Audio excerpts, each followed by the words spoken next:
One of the responses from the federal government is going to be financial. There has been talk from Treasury Secretary Steve Mnuchin of sending checks directly to Americans who are being hit hard through this whole thing. You can't go to work. Your business is shut down. How do you make ends meet? How do you pay food? How do you keep the lights on? And what are the tax implications regarding that? 415-808810. We had some people calling in yesterday with some concerns, so of course we wanted to turn it over to the experts. And one of those is Steve Moskowitz, tax attorney from Moskowitz LLP. You can find him at moskowitzllp.com. Steve, it's so good to hear your voice. I hope you are doing well. Oh, yes. I'm here live in Okay. person. I understand that if people give you a call at 888-829-3325, 1-888-TAX-DEAL, that you will be giving some free consultations because I'm sure people are kind of Yes. confused on how they move forward, right? That's right. Normally we charge for that. However, for your listeners only, up until April 15th, we're going to do free consultations. That's Moskowitz LLP's way of trying to give back to the community and help in this crisis. And people are going to have a lot of questions. There's some common things, for example, well, what if I don't have the money to pay my taxes? The IRS has extended for 90 days the payment that would be due on April 15th, but not the actual filing of the return. So you still have to file the return or the extension. And the state of California gave 2 months for filing and paying, but as a practical matter, since you have to do the federal one anyway, you probably want to do the state. And then we have to watch because the feds gave 3 months, the state gave 2, but all these things are still in flux. Steve, what about the tax implications if you get any money for the coronavirus response? Is that money taxed as income? I think people are concerned about that. Are they going to have some sort of bill at the end of this?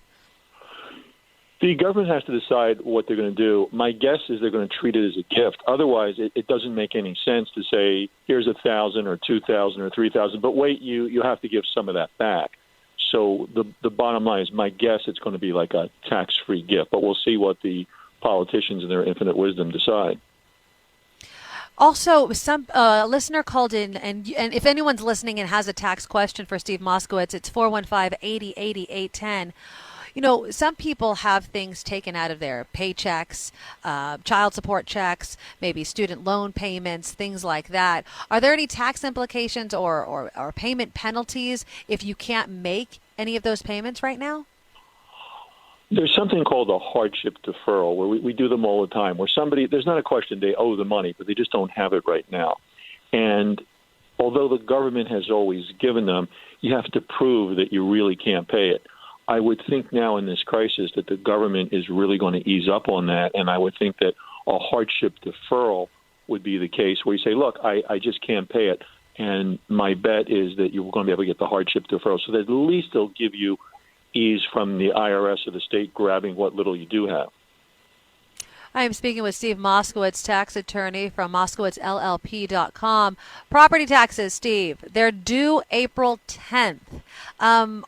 Should people delay paying them? Are we to assume that the federal government's also going to step in? Because you could face quite a penalty for that, right?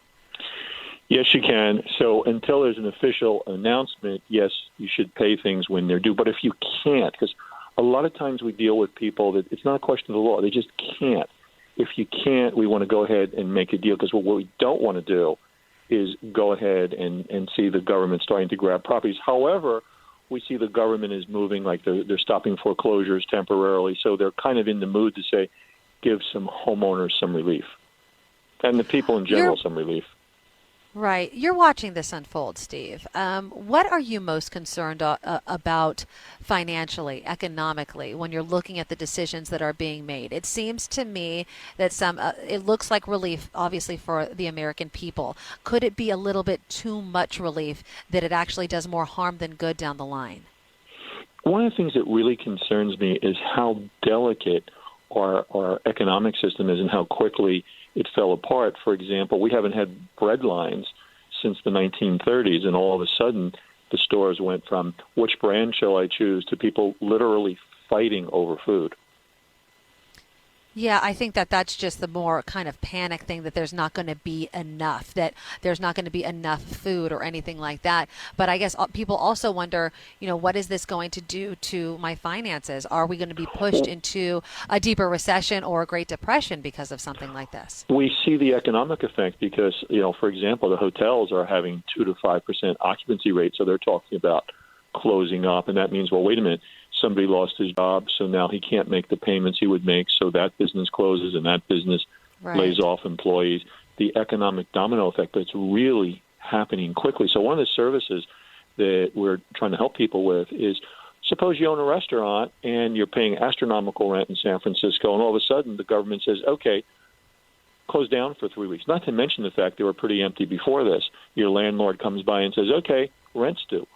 Negotiating with going ahead and saying, well, look, we have to work something out, and also working with businesses with their cash flow and helping them. And the SBA. The SBA is offering loans to businesses, and essentially with the SBA, unlike a bank where you have to prove you're worthy, the new deal with the SBA, it's almost the reverse. Prove that you're not worthy for a loan so the government will give you the money. We can help with all those things. That can put the money in a business to keep it alive, to keep paying the employees until the business turns around and then reacts naturally. Yeah, I think that people are just going to have more and more questions as more details about the stimulus package come out. So once again, Steve, you are offering KGO listeners free phone consultations, correct? What are the best ways to reach you? And we'll do free consultations up until April 15th for your listeners. Call us at 888-TAX-DEAL. That's 888-TAX-DEAL, TAXDEAL, 888-TAX-DEAL. Thank you, Steve, so much. And stay so much for healthy, and we'll inviting talk me. again. Of course. That's Steve Moskowitz with Moskowitz LLP.